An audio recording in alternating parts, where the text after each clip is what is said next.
Your perspective, before Christ, and then where you are now, that component of it, how do you see yourself handling that? Like killing then and like versus killing now. And I'm specifically not saying murder, right? Because there's a distinction. We mess that one up sometimes, don't we?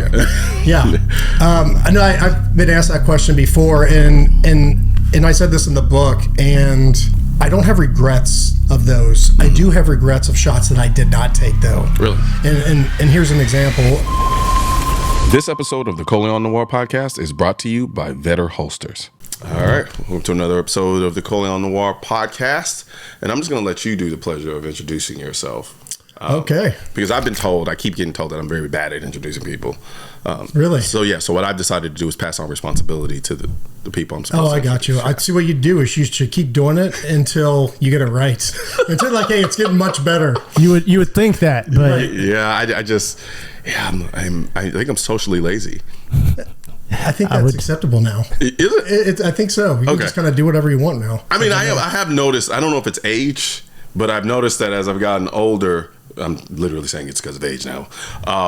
Social settings, the battery just depletes. Right. Really fucking fast. It does. Yeah. No, I'm with you. I stay in a little bubble as well with my family, and that's kind of what I do. Yep. All right, I'll do the intro. Okay, so I'm Eddie Penney. I was in the military for 20 years. I did 4 years in the Marines and then switched over to the Navy, did 16 there, and did that with the SEAL teams. Did 7 deployments, all to Iraq and Afghanistan, so got a lot of experience, which it was amazing. Got out, retired, started a security company, and now I'm kind of moving into the ministry thing out of all things. Really? I never, someone asked me a few years ago, hey, you want to talk about Jesus? I'd be like, get away from me right now. I don't like you. Yeah. But you can't help what you can't help, and I can't help it. It's just, after all the like PTSDs and head traumas and stuff that we now phrase it as or whatever, that was just my saving grace, literally. It's not just a t-shirt, it's the truth. So let's talk about that journey, going from where you were before to, I don't know, Jesus who, to kind of where you are. Like, what were life circumstances that kind of brought you down so there? I mean, a few relationships, some divorces, some marriages, children. When I was about to deploy, I was about to go on my 8th deployment. I got custody of my children, and it was really just to get 50-50 because I still wanted to deploy. That's who Eddie was. I was like the breacher, the guy going through the door, want to get the bad guys. Because, there was plenty of them to get at the time, Iraq and Afghanistan, and other parts were going off. So it was like, job was awesome. It was amazing. Sorry, I didn't mean to go for it. It's just funny to hear you say that because it's like that's not what I envisioned being awesome and amazing in my head. It makes zero sense. I'm with you, dude. I remember being like when I was watching like Arnold films and Stallone films back in the day. Like, man, I want to go to combat. I remember the first time I got shot at, I'm like, what an idiot I was. Why would I want to be here? We were just talking about that, right? Getting shot at. I don't want to be in a car and get shot out. I don't want to be anywhere and get shot out. But I don't know. I just became addicted to it. It was just so good. You could see the pride in the job because it was, just the American pride. Yeah. Going over there after 9/11, all that stuff. There's the hand thing. Sorry. No, dude. You're going to see me do it all day long, right? But it was just amazing. I couldn't get enough of it. And but I was so focused on me selfishly, and I didn't see the cracks that were emerging in my family. So it ultimately led to a divorce. And at the time, I had 3 children, and I got custody of those kids. The primary caretaker.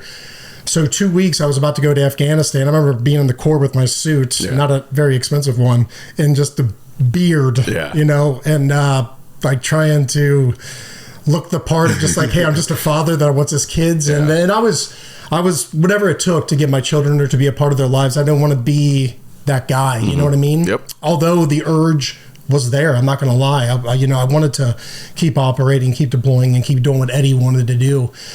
And then when I got custody of those kids, this is where the kind of like the switch happened. Is I couldn't deploy anymore, and my command, God bless them, they were so awesome. They said, hey, take this deployment and learn how to be a dad, because I didn't know how to be a dad. I knew how to be a dad by, I guess you could say, probably society standards. Yeah. You almost like you kind of mimic what you've seen like and I'm heard. Physically there sometimes, but mentally I'm somewhere else, right? And So that's what came of it, man. Just like this slow transformation started to happen. I realized that I wasn't this man that everyone said I was. I wasn't this, tier 1 SEAL operator.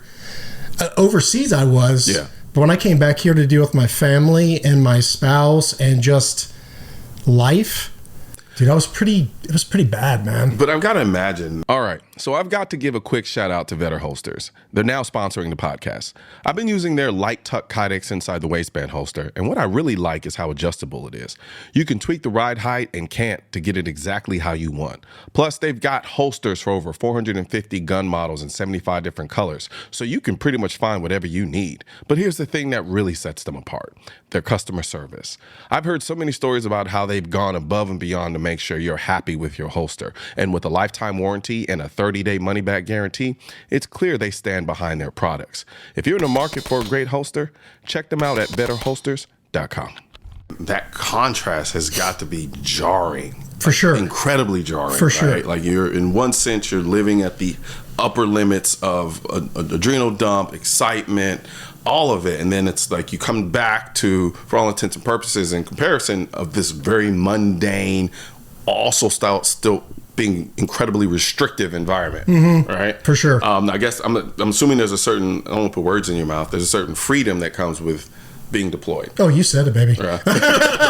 You said it. I mean, I talk about it in the book and everything. I was just like, taking out trash was a pain to me.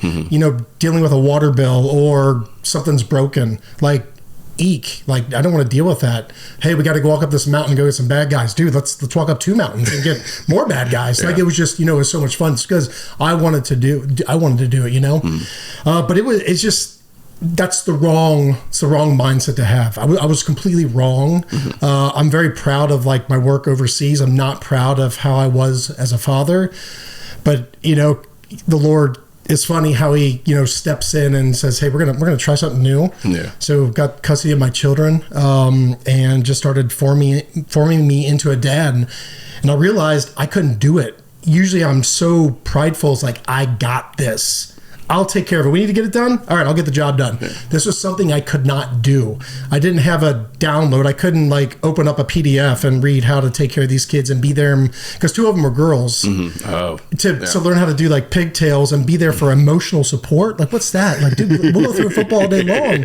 Emotional support. You want to talk about this and listen to what you're saying and not think about a bottle of wine or a pill because I need to go to sleep, or you know what I'm saying? Yeah. But that's what was going on. And dude, it was harder than any deployment. It was harder than any SEAL training I've ever done. And I talk to a lot of guys now, and I can see the same thing in them, and it breaks my heart because we're all walking here, and a lot of us don't know what we're doing. We're just kind of going with the flow. Yeah. And if we look at culture in general, I feel like we're missing the mark a little bit. You know what I'm saying? Do you think a part of it has to do with the fact that you guys become so specialized in doing something so efficiently, so extreme that there was that component of where it's like expert in one creates the fallacy that you think you're an expert in everything else. I kind of deal with that too. Like things I'm good at, I'm like, okay, well, I'll just apply that I'm good at, what I do there, and I'll just do it here, and it should just poof work. Great idea. Yeah, right. It doesn't happen that way, right?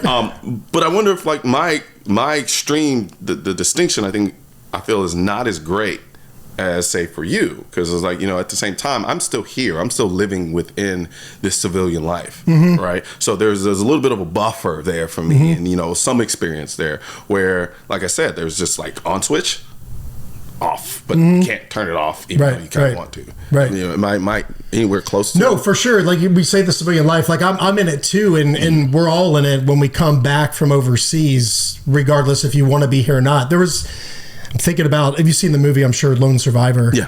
How I think it's on a 2nd or 3rd deployment, I can't remember, but you hear they're having a barbecue, I believe, out in the backyard, and you hear all the kids, and it kind of, the camera pans around, and it's on him, Bradley Cooper, with the actor for Chris Kyle, and he's drinking a beer, and you're seeing what he looks at, and he's just staring at a blank TV. He's physically there. His mind is not there. It's overseas. Gotcha. Yeah. That is the realest thing I've ever seen out of any combat movie A period. Really? Out of all of them. I mean, not to say that there's not other. But that's that just hit me so hard. I'm like, dude, that's it. And so many of us we're checked out. Like we're checked out. Like I forever, I was like, dude, I am the only one that struggles with this. And I talk to my other buddies and still talking to them that are getting done with deployments and coming into retirement. They're like dealing with the same stuff. It's like we're all affected pretty much the same. It's just like our flavor of how we deal with it. It tastes a little different. You know, I might run to booze. Someone might run to these pills. Someone might run to the internet or Amazon shopping, gossip, whatever the thing is, hate, anger, pride, right? All of it. And some of us have a little bit of all that. So what is it exactly that you are trying to numb yourself to? Or at least from your experience, what were you trying to numb yourself to when you were back? Man, back then, you know, it's, I just got chilled. You just asked that question. So real, so good. Feeling, dude. Yeah. You know, I looked this up. I was doing a post the other day, and I was like, how many feelings do we have a day? And there was various answers, but it was a lot. I mean, you can just imagine, right? We were waiting for coffee. Yeah. You were excited for your coffee. It didn't show up. You're probably not that excited for your coffee anymore. Yeah. So like our feelings are like bouncing around. Yeah. And I'm not no scientific guy, but it's like, you know, if something happens good at work, you're excited. If something bad happens, whatever. And then 2 seconds later, you know, your favorite football team wins, right? We're just boom, boom, boom. We've got thousands of these things happening. But the thing is, we've got to know where truth is. A problem right now, what we see is like we make decisions like running to the bottle, running to the internet, deciding to text someone we probably shouldn't based off of these feelings instead of looking at truth. And in my experience and what I wanted to ignore forever, that only truth was Christ. I didn't know.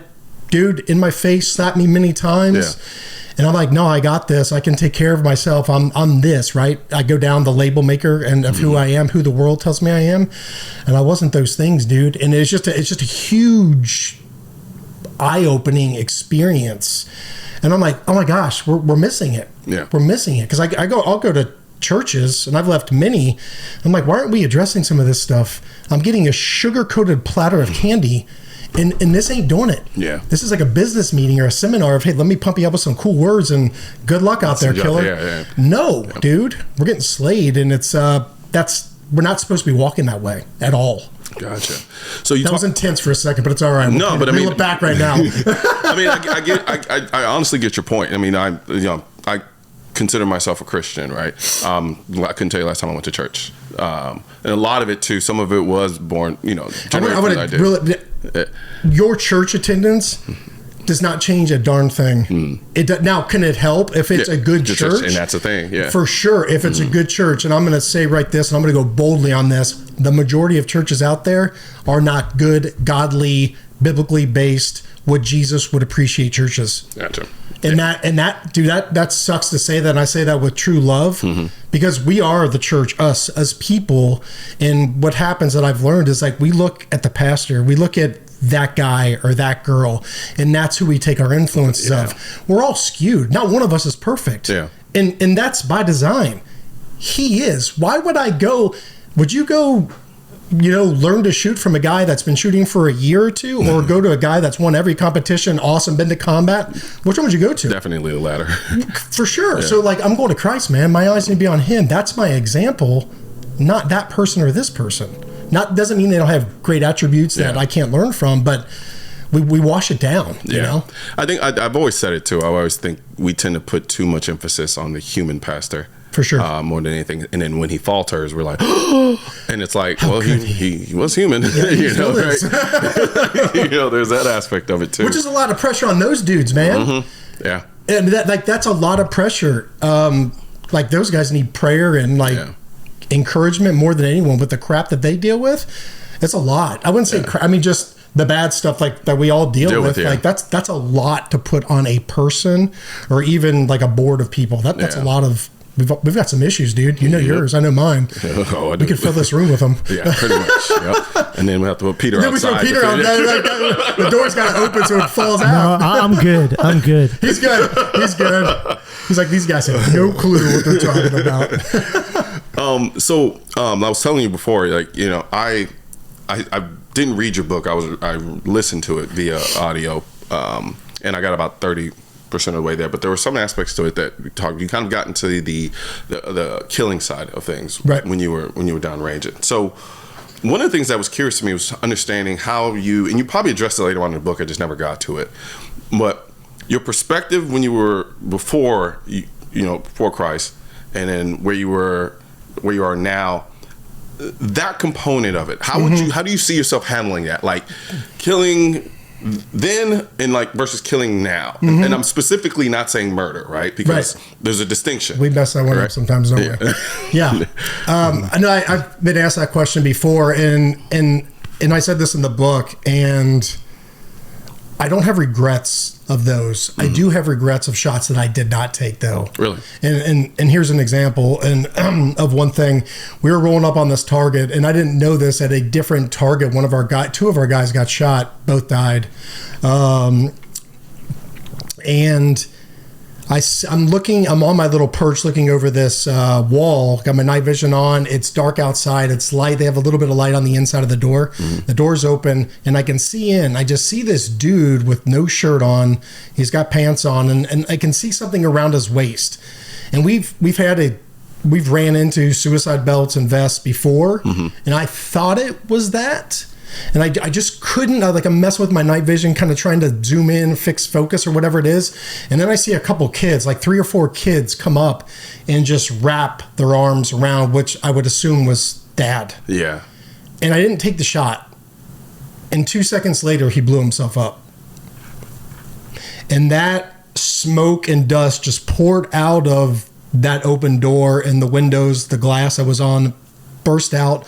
The roof literally lifts up off of the foundation and slams back down. So I question my decision on that. If I would have taken that dude out, would those little girls, still be here today? So that's an example, and many people will be like, "Well, I had this happen to me, so I disagree," and that's fine. Yeah. Whatever you sit well with and you're good. That's on you. But for me, we went over there for a specific reason, and here's the deal, man. We have a we do this thing. We talk about the label maker, right? Like an Navy SEAL, we label. We also do this. We go, he's white, he's black, he's Hispanic, he's Asian, he's Muslim, he's Christian, he's Buddhist, whatever it is. Here's the deal. You're on the good guy's side, or you're on the bad guy's side. All this other crap is just noise that we've made. You're either of good or you are of evil.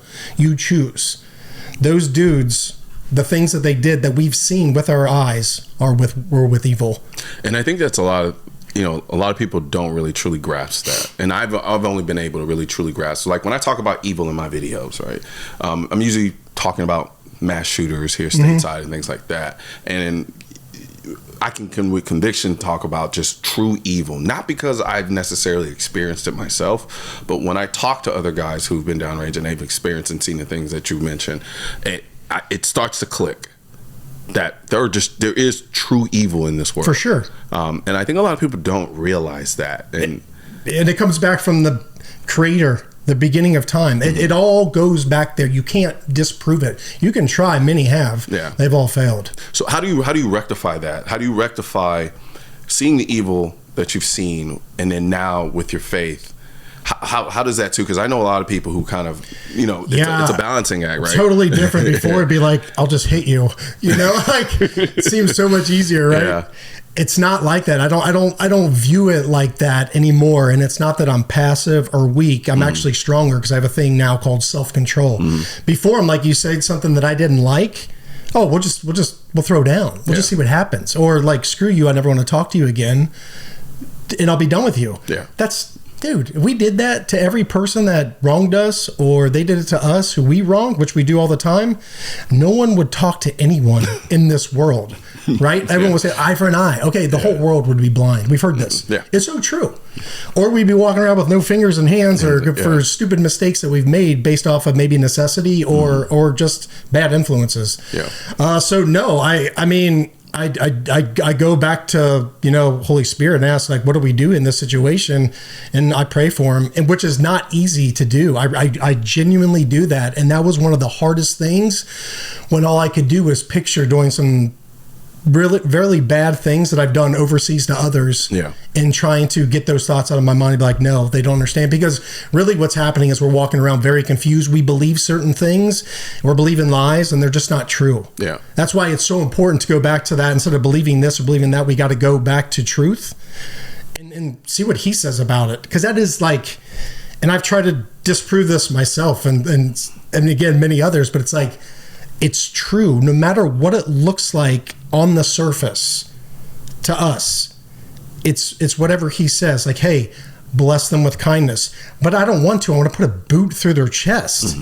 No, bless them with kindness, because we don't know what's going on their side. They could have just lost a loved one, diagnosed with cancer, a kid failing out of school. We can just rattle them off. We don't know what's going on or what they needed, or sorry about that. No, you're fine. Or they prayed before, no one understands me. Can you just show me a sign? And then you're like, hey, I'm sorry about that for this misunderstanding.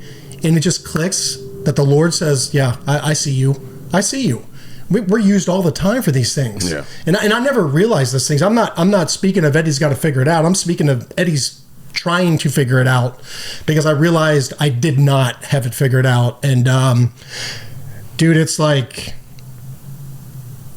wow. Yeah. Like wow. That's all I can say. I don't even have words for these things. No, I get it. I absolutely get it.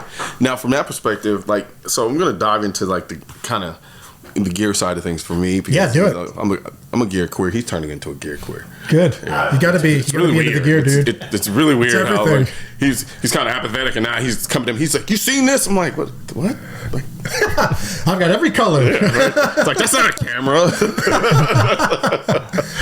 But so do you have any favorites in terms of? You know what? Let me start with the cliche questions, because and the reason why I say cliche, but I try to get as many people's opinion who have real experience with different platforms and actually using them from their perspective. So let's say from a home defense perspective, right?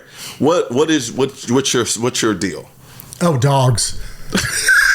Dogs, dude. 100% dogs.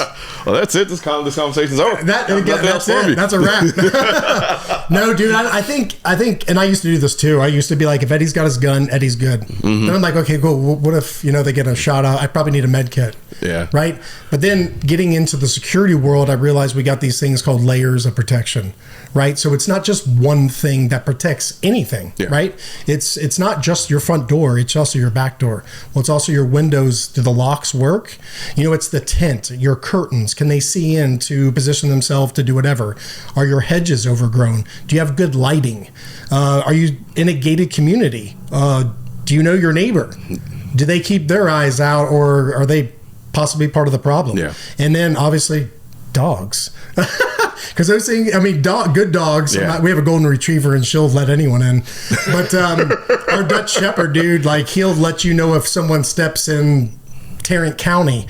He's like on it. You know what I'm saying? Yeah. So I think it's a combination of all things, and you got to be.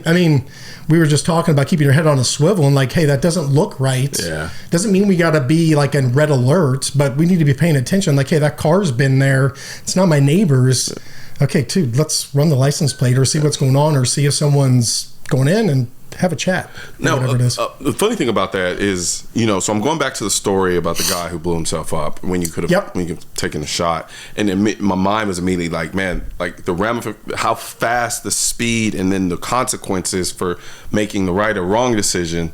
You know what I mean? Like in that environment, like what, the mental processing in that, because it's one thing for me to be in a situation where I'm being chased by guys in a car, trying to carjack me. It's a whole nother thing where it's like, I immediately have the ability to stop this, but it could be wrong, could be right. Right. You get what I'm saying? Like, for sure. How does that mental process work? Like, what is it, like the adrenaline that's going on? Is that something that inevitably it just becomes a thing? Yeah, I think that's kind of where we go back to the training word, right? It's like, a lot of guys I remember just used to be like, yeah, I go shooting all the time at a piece of paper. Yeah. Okay, cool. Let's bring in some paint and let somebody shoot at you and see if you want to decide to, go around that corner like you would if you were shooting at a piece of paper, right? It's a little bit different. So scenario training, being in certain things where someone's roughing you up or whatever it is, so you can see naturally what your body does, and if there's things that got to be addressed, okay, we overcome that. So I mean, that's training for sure. Yeah. But we were talking about the car thing, the gears going off. I mean, we were given. I mean, I know like when, there's an adrenaline dump and your life's on the line or someone else's, our senses are heightened. Yeah. I mean, who was I talking to about this? We were talking about the senses, just like you're just, boom, you're on point, which is a huge like, afterwards. You're like, dude, I need to sleep now, but please give me that again. Which makes deployment so fun, right? Gotcha. It's like, dude, let's get this again, but not too dangerous. Can we pick and choose here? And so yeah, but yeah, like your senses get heightened. But yeah, I believe it goes back to that training. Like you got to train. Yeah. You can't just like assume you got to see it before, right? If I see something before, I know that doesn't look like a guy with an axe at my front door. I know that's bad because I've seen like certain movies, or maybe you've heard about this guy in the area. Yeah. Like I've heard about it. I've seen it before. Like I know that's bad. I associate it with, but yeah, we gotta train. Yeah. Do you think there are some people who they just kind of snap? They just rise, the whole concept of just they rise to the occasion. Yeah, right? fight or flight. Yeah, for sure. I think some like are probably more apt to it than others. Absolutely. Yeah. But I think that's something you can overcome if you're like, why am I going away? But then again, there's that question, should I be running towards every fight? Because that's not a good idea either. Back here, it's best to avoid. I think we probably get because you're a lawyer, correct? Yeah. I feel like if I get an engagement with somebody, that's not just it. Like I can do an Instagram post like, hey, dude, just took out a bad guy. What up? I feel like there's probably going to be some court, and there's going to be some fees, and there's going to be some nail biting. Yeah. You know what I'm saying? Yeah. So I like, is it worth it? You can make that call, but that should never come in between your self-defense of you or loved ones or whatever. Yeah. Whoever else around you. It's funny you point that out because I had a situation last week where something looked kind of weird to me, and part of me was like, and I was going to get. I feel like your brain is different though. Can we? Something's wrong with me. Okay, cool. Yeah. Something is absolutely wrong with me now. In a good way though. Yeah. Well, in all fairness, too, I don't lie to myself. At least I try not to. So I'm out and I'm driving and I'm in a car I know draws attention. Mm-hmm. You see what I'm saying? Right. So I know that environment. So there's that part of it also, and also I know stories of people who are in the same situations and they didn't listen to the self voice, and then ending up either dying or finding themselves in a situation they didn't want to be in. I have always kind of naturally had that. I don't want to say gazelle-like, more like cheetah-like kind of paranoia. Because gazelle, they're just. Yeah. They're just cheetah's more like I got this figured out. Kind of thing. And I know my fights. It's like, all right, no, I'm out of here. I can't. Like, I'm not dealing with this jaguar, this lion. Like we're good. Like, nope, I'm gone. Where gazelle's just like the wind blows and they're like, oh God, what's going on? So I've always kind of had that. Like, there was a time where I was, me and my friends were at a Taco Bell, and what's up with you and tacos, dude? You like tacos? That is actually a good. You put these together. No, but not of tacos. Tacos aren't bad. And I always thought I was a burger guy. I was like, I think you're a taco, man. Taco guy? I think you're taco. Huh. Little did I know. I think they have burger tacos. Yeah, I guess you're right. I'm getting a taco after this. It's like, well, or tacos are a bad omen. Every time there's a bad story associated with all my tacos. There's no way that tacos can be bad. I don't buy it. I mean, hey, I can only call it how I see it. And it was weird because I'm like, we're in the driveway and we were behind. It was late, super late. I think we were coming back from a club or something. Super late. And I'm like, we were all sitting there. No one's paying. We're kind of just coming off the high of the night. And there was a car in front, and I'm like in front of us. And I was like, we've been here for a while. And I was like, I'm looking at it. And I'm like, reverse. That's all I remember saying. I was like, reverse. Like, what are you talking about? I was like, reverse. They were robbing that Taco Bell. Dang. Yeah, and I picked up on it, and I was like, reverse, and so we reversed and got out of there. And then nothing happened, but yeah, it was. Yeah, I've always kind of had that. That's like, good. Kinda, yeah, that's good. A lot of people are kind of just going through life thinking it won't happen to me until it does. Yeah, my group chat just calls me scary. Okay, there you go. Yeah, which I'm perfectly fine with. Yeah, I'm totally fine with that. No, it's good as long as your family and others aren't like, okay, this dude's stressing me out. No, it's more internal for me. Right. It's just it happens in my head, and unless I just tell it to you out loud. I think if it's controlled, it's not about. I mean, we need to be more vigilant. Yeah. Not to the point of like I can't go out and enjoy my life, but. We should be paying attention. Yeah, because situational awareness, right? I'll still do the things. I'll throw myself in big crowds. I'll do those things. Now I'm going to be cautious and understand like these are the risks involved. Right. So if I'm going to go into it knowing what the risks are, I try to mitigate them as much as I can while still engaging in them. Yeah. Right. But like sometimes I'll just, if I get that feeling, I'll just say, you know what, no cookies, go home. That's so funny. You said the feeling. Yeah. I don't know if did you get to the part where the house blew up? Did you get to that part in the book? Shit, because it was so long ago. Louis Safran would be.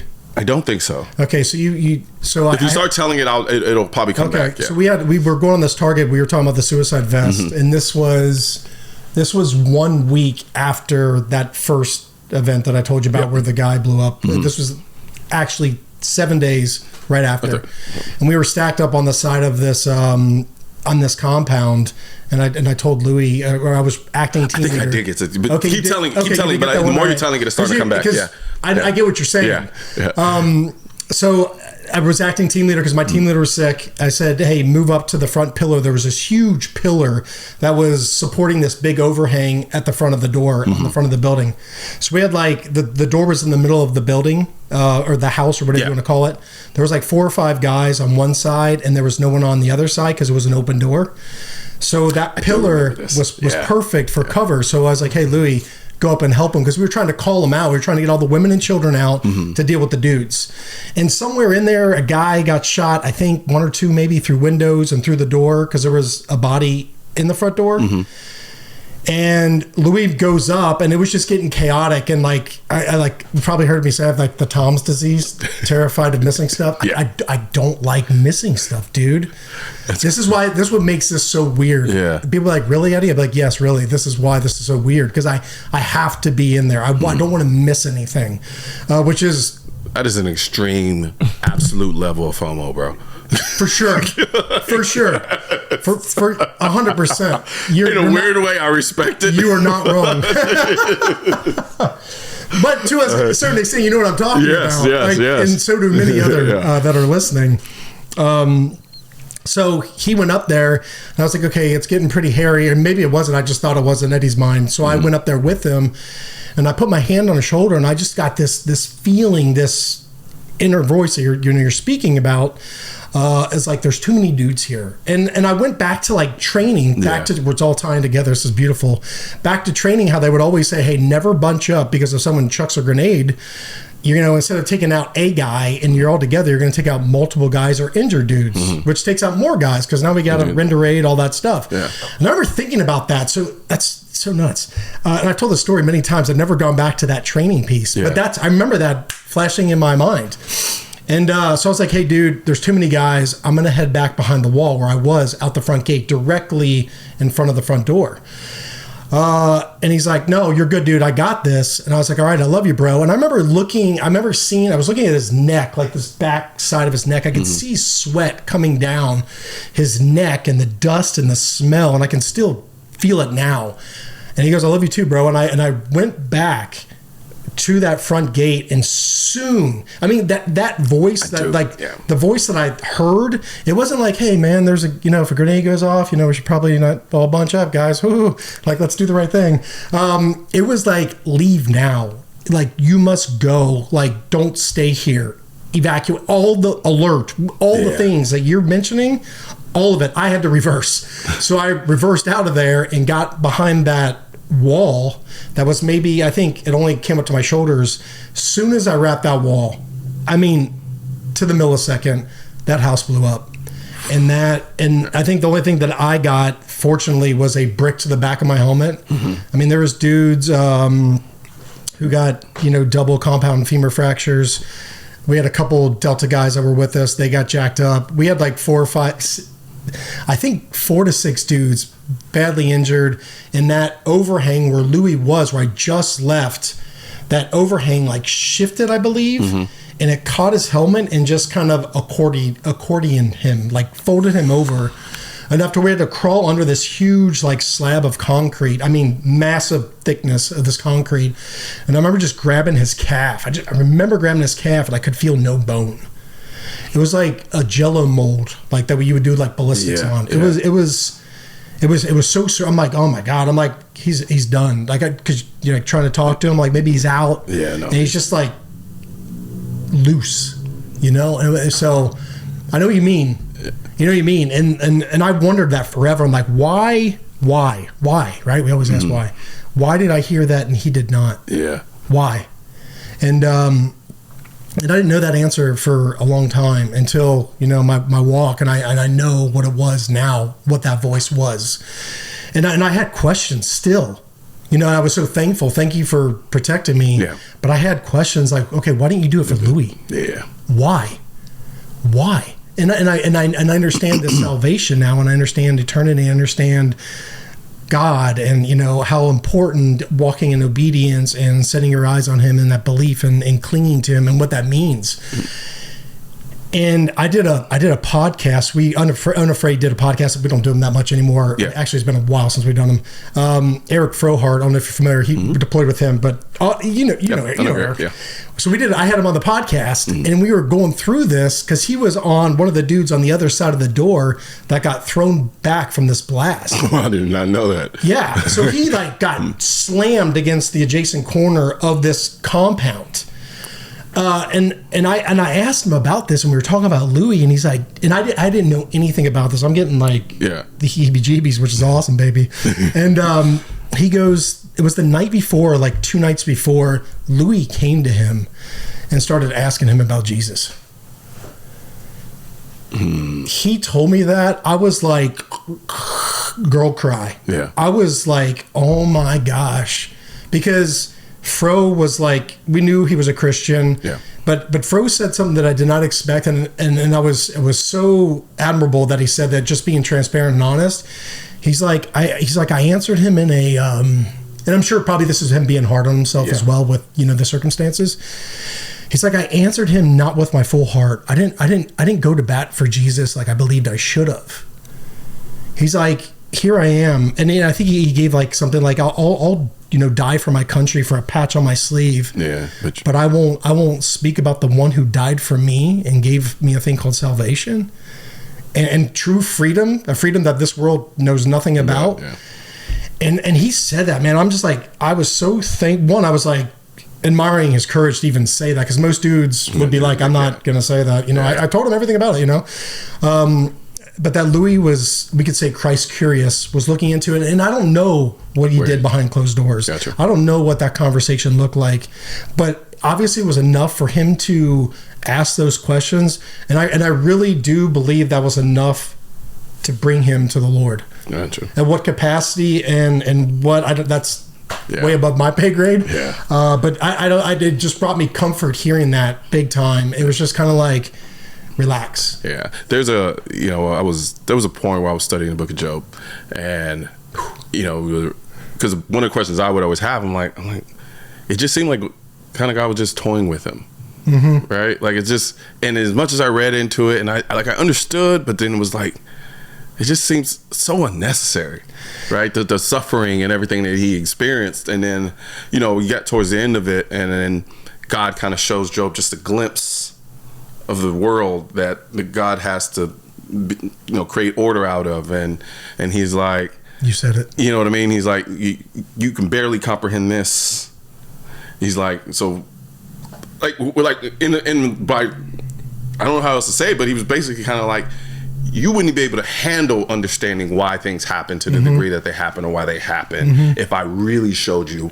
So So I kind of, there's no conclusive statement from what I'm about to say. It's just where I am at now is trying to understand, because him and Han, I go back and forth with that when I see things happen to certain people and don't happen to other people, and why this happens, why that, and I always go back to that, and part of it is comforting, some of it isn't. Right. Part of it's like, okay, well, I know that I'm limited. I'm not going to be able to understand, right, why things happen, and who am I to even require to have that level of understanding, right? I'm just me, right?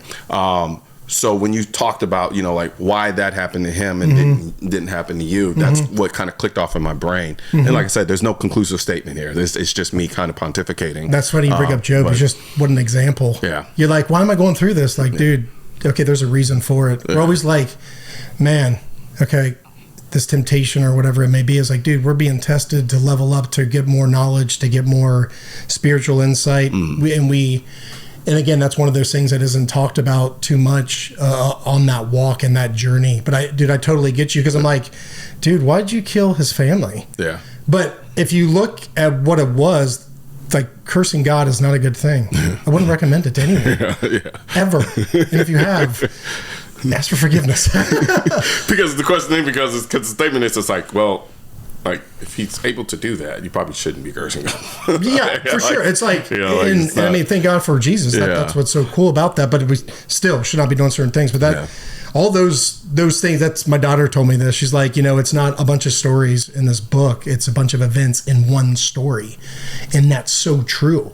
It all ties together. Yeah. Every little piece of it. Yeah. It all ties together. And once we start seeing that, just it's almost like, and you've seen The Matrix. Yeah. See the binary code. That was a dumb question. Yeah. I was going to rip into you after the podcast. You better apologize real quick.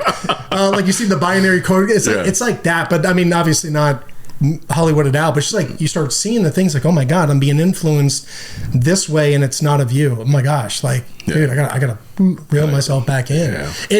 And we're surrounded by it. We're surrounded by the toxicity. Yeah. It's like, okay, dude, all right, start shutting doors and open others. Yeah. And it's a process, and many of us don't. I know I didn't want to forever. Yeah. We don't want to walk it. Yeah, I go through it with him and Hawes every single day. Dude, and there's no like, you must. That's not it.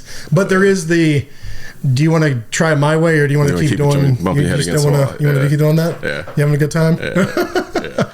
He has a funny way of roping me back in. Yeah. Sometimes it's not so funny until afterwards. Like, man, it was kind of funny. You're going to learn the hard way today, boy. You still see me, right? Yeah. Now, I do want to talk about, so when, like, at the time when you felt the explosion, I'm about to ask you some real civilian questions, right? No, you're good, man. These are things that like go through my head. Like, you know how in the movies when you see explosions, and then it's like, one of the things that really sticks out to me is like Saving Private Ryan, when they're storming the beach, and then it goes when shells go off, and it's like, the ringing, like, explain that to me. Like, what is that? Is that close? Is that similar, or what goes through your head when you experience an explosion of that nature? So I was definitely not on D-Day. Because that was some man stuff right there. Yeah, I know. No, I know you didn't. I mean, did a lot of breaches. I mean, hundreds and hundreds of breaches. Big explosion, house-borne IEDs, vehicle-borne IEDs. I think the biggest one that I experienced, and thank God I was in safe distance, was like a 500-pound car bomb, VBID, that was at one of the checkpoints right behind a building we were doing security for one of the dignitaries over in Baghdad. Okay.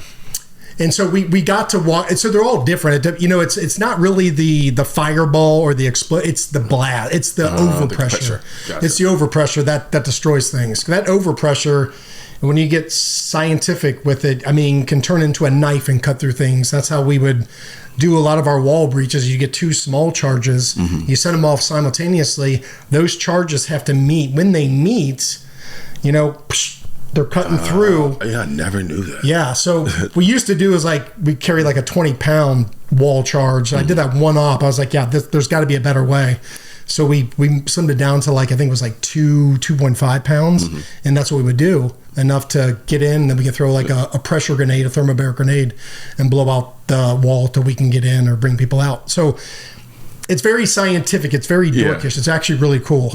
And I don't understand maybe a fraction of it. Right? That's about all you know how to make it go boom. yeah, I know how to. Yes, I know where to place it and do the things after. So that's where I pretty much stop. Well, go ahead. Sorry, Go. But so they're all different. But I remember when we went out to that car bomb where that went off. We went out there and there was just like black soot everywhere, and there were shoes everywhere where people were standing. They were no longer in their shoes. So My mind just went to Hiroshima. they did not untie their shoes to get away from the blast. Yeah. They were blown out of their shoes. Holy. I mean, there was literally shoes perfectly placed where a person may be standing or walking, but there's no body in them. I mean, some shoes were blown, but there's some shoes you're like, that is the weirdest thing I think I've ever seen. And to this day, It's a little creepy. It's definitely top 5 with one of the weirdest things I've ever seen. But some blasts, when you're, doing a smaller charge, going through a wall or a door to get bad guys, I mean, you're rushing a lot of times into the blast. But yeah, there's some that are like, okay, that got me a little bit, I'm a little bit ringy, and it will simmer down. But it just depends on how much explosive weight we would say, how much explosive weight's behind it. Because I've always wondered, in a sustained firefight, for instance, from a hearing standpoint, how much are you hearing? So Peltors, baby. Okay. So right. Peltors, So are we sponsoring them? Are we friends? They're probably going to be my friend after this. Yeah, right. So Peltors was one of the things. I mean, it used to be like the little foamies. And then we would have like bone mics, but obviously with the Peltors, we could bring in our communications and it would hear normal, but when a gunshot or a round or explosive went off, it would do its job. Yeah. So that's the only way. Yeah. So it was. Again, those Peltors heightened that hearing sense. I mean, you could realize how much you sound like a rhino walking through when you think you're being super sneaky.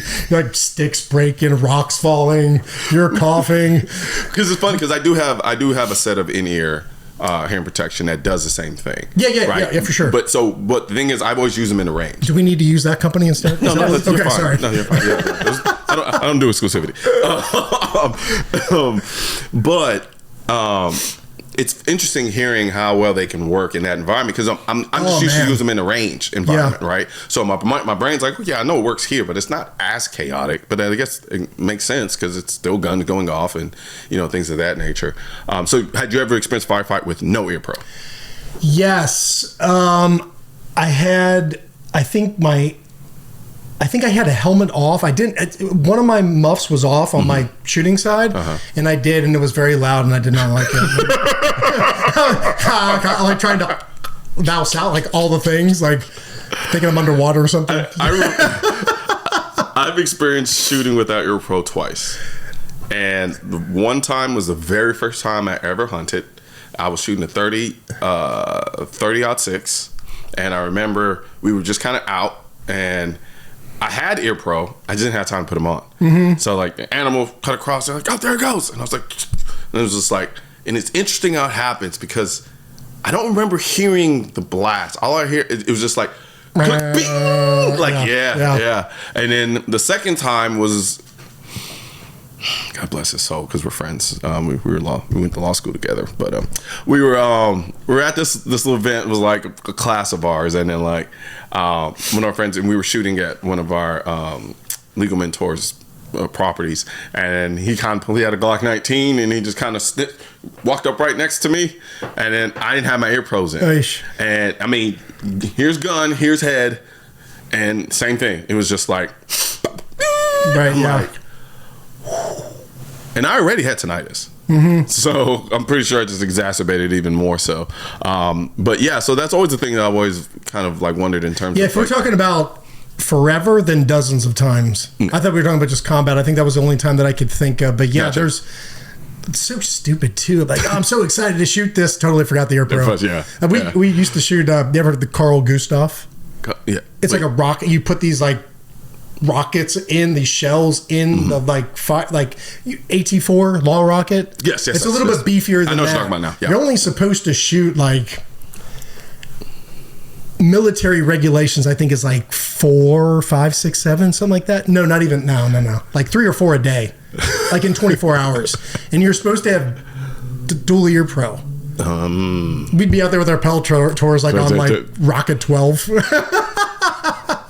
But like, I can't feel it. Surely it's fine. I mean, we're supposed to be testing and evaluating these things. Like, my hearing is not that great. You can ask my wife. Some of them may be selective, possibly. No, it's a thing. I had to tell. I told them they didn't like it when I said it. Yeah, I was at a bar eating brunch. I was trying to tell them. I was like, no. I was like, you do know, men, when we start losing our hearing, the frequency we lose first is typically the frequency where most women's voices reside. And they lost it. They got mad at me. Well, what do you expect them to do? Which is true.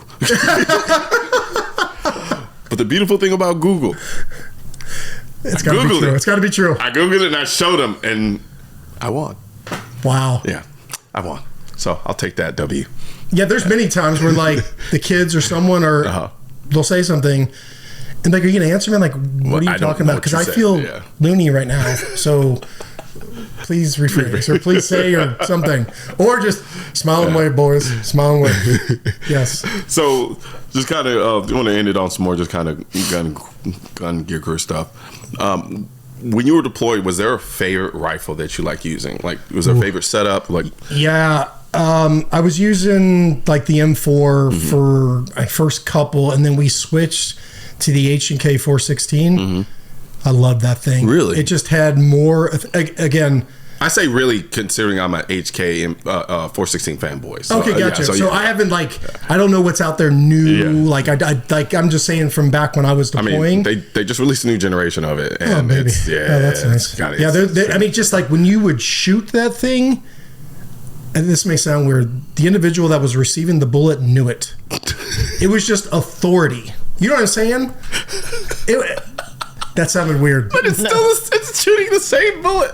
I mean, it just was authority. Gotcha, it could have been the kick. It could have been something about I felt more peace of mind with that weapon. And I've tried the MP7. I didn't like that. That's what I was going to ask you about that next. That wasn't the thing. Yeah. Yeah, I mean, I've heard a lot of. I think more so from the caliber. It just wasn't. Yeah, you can't usually, taking a headshot, one bullet does it. But not with that. It wouldn't. There was still, life. And their the primer was ripping off and getting stuck on the inside when they first came out. I'm sure there was an ammo issue. Yeah. I'm sure they fixed it.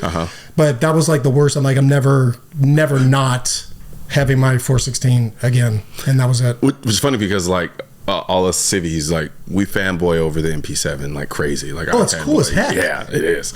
But then I have to rectify in my brain that most people who have actually used this thing probably don't want to use this thing. There's a time and place, like low pro car, maybe climbing up a ship. In that environment, would you prefer in 9 versus that, or is it? I would still do the 5.56 416. I wouldn't change. Obviously, I think 77 grain was what I ran with. That was everything. Yeah. We get down to varmint rounds. It was a little bit too much. Gotcha. Too much. Okay. So not to get weird on there, but I mean, we need to learn. We need to know this stuff.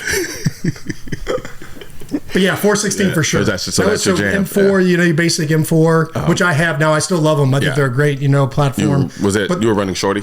Yes, 10 inch. Okay. And then same with the 416. But the 416, there was just something about that. It's just it had that.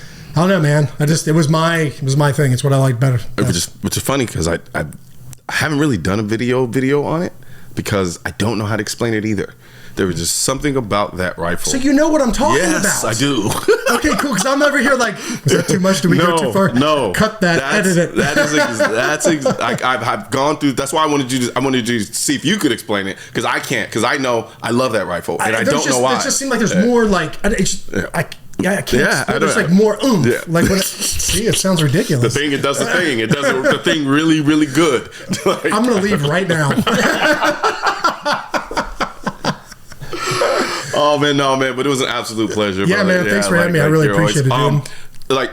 For people who want to buy your book, How can I go about doing that? Yeah, Like, Amazon, or you can go to unafraid.org. Okay. We sell like signed copies on there, but Amazon would be your best bet, or Audible. Yeah, that's how and I would definitely highly recommend the Audible. The Audible's really good over that, because really I spoke on that, which actually Keith Woods, the guy that the brains actually behind it all. I spoke as a 5th grader, and he put his awesome words to it. He's like, Eddie, I really think that you should talk it. You should say it. It should be your voice. And I was like, man. And I went back and forth. I'm like, dude, because we're getting all these like people that are talking. Like, this guy's voice is pretty awesome.